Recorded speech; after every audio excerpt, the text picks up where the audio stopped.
Said जो बंदा इस्तगफार बहुत करता है, अस्तगफिरुल्लाह तूबू इलैह एक ये, या सिंपल अस्तगफिरुल्लाह, अल्लाह के नबी 100 बार करते थे दिन में। जो बंदा अल्लाह से इस्तगफार बहुत ज्यादा करता है, अल्लाह ताला उसे हर डिस्ट्रेस से रिलीफ देगा, अल्लाह हर हार्डशिप से उसके लिए रास्ता निकालेगा, और अल्लाह ताला उसे वहां से देगा कि वो सोच भी नहीं सकता। कितनी केस स्टडीज मैं आपको बता सकता हूँ। हमारे पास यूथ आती है काउंसलिंग के लिए, अपने मसले शेयर करते हैं, पर्सनल मसले जो मैं यहाँ बता नहीं सकता।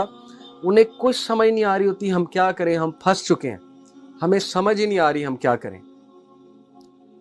मैं आपको एक लेटेस्ट केस स्टडी बताता हूँ कि देयर वाज दिस सिस्टर जिनकी फैमिली फोर्सफुली उनकी शादी कर रही थी, and she didn't like the guy. ये अच्छी बात नहीं है, औरत से पूछना चाहिए आप शादी करना चाहती हो कि नहीं। इस्लाम ने राइट दिया औरत को, उस पर थोपना नहीं चाहिए। और चूंकि उनकी फैमिली थोड़ी सी जाहिर है नहीं समझती थी इन चीज़ों को, तो मंगनी भी हो गई थी, कपड़े भी खरीद लिए, सब कुछ कर लिया, उन्हें समझ ही नहीं आ रही थी मैं औरत ज़ात हूँ, मैं वीक हूँ, मैं क्या करूँ।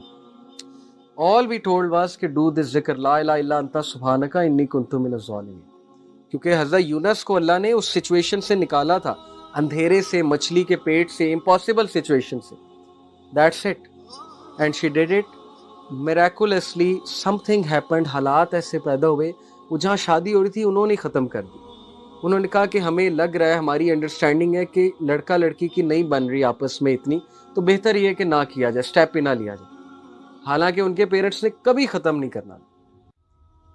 तो ये एक केस स्टडी मैंने आपको बताई। अभी बहुत से यूथ हैं जिनके इम्पॉसिबल टास्क फंसे हुए थे, लेकिन उन्हें इस्तगफार करने को कहा, ये विर्द करने को कहा, वो इस तरह निकले हैं कि वो हैरान हो गए कि ये हुआ क्या है हमारे साथ, कैसे अल्लाह ने निकाला है हमें।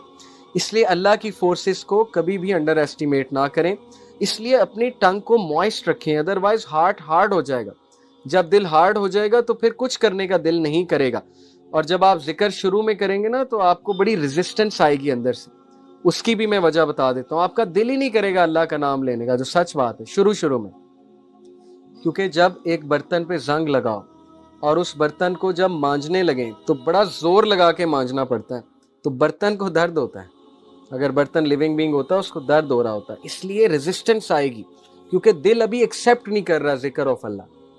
लेकिन आहिस्ता आहिस्ता करेगा, वो कालक धुलेगी पहले, वो दाग उतरेगा पहले। अब पहले मांजना पड़ेगा आपको, दिल को फोर्स करना पड़ेगा जिक्र करने के लिए और नमाज पढ़ने के लिए। First you have to force, then it will become a habit, and the third stage it will become a relief and a Joy.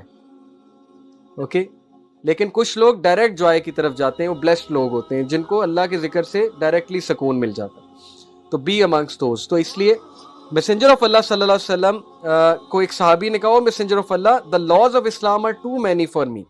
अल्लाह के रसूल, इस्लामिक लॉज बहुत ज्यादा है, मैं किस किस पे अमल करूं। Tell me something I can hold on to, कोई ऐसा अमल बताएं कि मैं करता रहूं, चलते फिरते करूं। द मैसेंजर ऑफ अल्लाह सल्लल्लाहु अलैहि वसल्लम सेड, ला यजालु लिसानुका रतबन मिन जिक्रिल्लाह, keep your tongue moist with the जिक्र ऑफ अल्लाह। चलते फिरते। अब देख लें हमारे पास कितनी अपॉर्चुनिटीज आती हैं। ट्रैफिक सिग्नल पे हम रुकते हैं तब जिक्र हो सकता है, गाड़ी चलाते हुए जिक्र हो सकता है, किसी वर्क प्लेस पे जाते हुए, कोई फारिग टाइम है तब जिक्र हो सकता है। बहुत से टाइम है जिक्र करने के, और उसके बेनिफिट्स चेक करें आप कितने। इस्तगफार को पकड़ ले, इंशाल्लाह you will see the result. मैं एक वाकया सुना के बात को ख़त्म करता हूँ। इमाम अहमद बिन हम्बल का एक बहुत मशहूर वाकया। Imam Ahmad bin Hanbal is one of the great imams, 4 imams हैं। इमाम अहमद बिन हम्बल इतने मशहूर थे, इतने फेमस थे कि लोग लिटरली उनसे मिलने के लिए दूर दराज इलाकों से आते थे, और तब सवारियां भी नहीं इतनी होती थी। तो इमाम अहमद बिन हम्बल एक बार इराक के एक इलाके में गए, और वहाँ पर जब थक हार गए तो एक मस्जिद में जाकर उन्होंने रेस्ट करना चाहा। तो होटल्स वगैरह नहीं थे उस इलाके में। इमाम अहमद बिन हम्बल चूँकि काम के लिए गए थे, मस्जिद में रेस्ट कर रहे थे, तो मस्जिद का खादिम आया। वो सब कहता है पता नहीं कौन शख्स है, क्योंकि फटे पुराने कपड़े थे, सफ़र करके आए थे। उन्होंने कहा निकलो बाहर, कौन हो तुम। अब वो इमाम इतने हम्बल होते थे, इतने हम्बल हुआ करते थे हमारे बुजुर्ग, उन्होंने नहीं बताया मैं इमाम अहमद बिन हम्बल हूँ। उन्होंने कहा कि I just want to rest a bit. उसने कहा कि रेस्ट अलाउड नहीं है, निकलो यहाँ से, चोर चक्के आ जाते हैं तुम जैसे। इमाम ने रिक्वेस्ट की, लेकिन नहीं। वो बेचारे उठे, जाकर सीढ़ियों पर बैठ गए, वहाँ रेस्ट करने लगे। वो बंदा वहां भी आ गया, उसने हाथ पकड़ा उनका, बाजू पकड़ के घसीट कर धक्का दिया कि निकलते हो कि नहीं निकलते। یہ کس کے ساتھ ہو رہا ہے؟ امام احمد بن حنبل کے ساتھ. ان امیجنیبل بیہیویئر. اگر اس کو پتہ لگ جاتا ہے امام احمد بن حنبل ہیں تو اسی وقت پاؤں پڑ جاتا. لیکن امام احمد بن حنبل کی آپ ہیوملٹی چیک کریں, انہوں نے نہیں بتایا کہ میں نہیں چاہتا کہ میرے پریشر میں آ کے میری عزت کرے. تو ایک بیکر قریب تھا جو بیکری والا تھا, وہ روٹیاں لگا رہا تھا, نان شان لگا رہا تھا, رات کا وقت تھا. اس نے دیکھا کہ یہ بھلا آدمی معلوم ہوتا ہے, غریب سا آدمی ہے. اس نے کہا اب ایسا کرے آپ میری طرف آ جائیں. امام احمد بن حنبل بڑا خوش ہوئے. کیا دیکھتے ہیں کہ جب وہ اس کی طرف آئے, آ کر بیٹھے, تو وہ بندہ نا استغفار بہت کر رہا ہے, استغفر اللہ استغفر اللہ استغفر اللہ توبو الیہ, اور روٹیاں لگا رہا ہے, ساتھ ساتھ نان لگا رہا ہے. تو امام احمد بن حنبل بڑا خوش ہوئے, کہتے کہ او مین آپ بہت زیادہ استغفار کرتے ہیں. تو اس نے کہا کہ اس کی ایک وجہ ہے. امام احمد بن حنبل نے کہا کیا وجہ ہے؟ ہی سیڈ کہ میں نے ایک حدیث سنی. امام احمد بن حنبل اور خوش ہوئے کہ حدیث جانتا ہے بندہ, نیک آدمی ہے, اچھا سناؤ, کیونکہ وہ محدث تھے, مسند احمد انہوں نے لکھی ہے. ہی سیڈ کہ میں نے حدیث سنی ہے کہ اگر کوئی بندہ اللہ سے اپنا کوئی کام کرانا چاہتا ہے تو بہت استغفار کرے. وہ اتنا خوش ہوئے, ہی ہگڈ ہم, ہی سیڈ کہ یار مطلب کمال حدیث سنا دی تم نے, لیکن کام کیا کرانا چاہتے ہو؟ ہی سیڈ میری خواہش ہے امام احمد بن حنبل سے ملو. اینڈ امام احمد بن حنبل literally cried. He said کہ I am امام احمد بن حنبل, اللہ مجھے لے آیا تمہارے پاس. Can you believe it؟ اللہ. اور امام احمد بن حنبل کہتے ہیں کہ بھلا ہو اس بندے کا, خادم کا, جس نے دھکے دے کے تمہاری طرف بھیجا. اللہ تعالیٰ دھکے دلوا رہا تھا کہ چلو ادھر, وہ بندہ تمہیں ملنا چاہتا ہے. اور امام احمد بن حنبل سے ملنا آسان نہیں تھا, وہ اس دور کے سیلیبریٹی تھے, بہت بڑے سیلیبریٹی تھے. تو یہ ایک واقعہ میں نے آپ کے سامنے رکھا. تو اینی وے, ذکر of Allah is very important to increase your ایمان, اس لیے اپنی روٹینز میں اللہ کا ذکر لے کر آئیں. ذکر آف شیطان is going to corrupt you and music is the ذکر آف شیطان.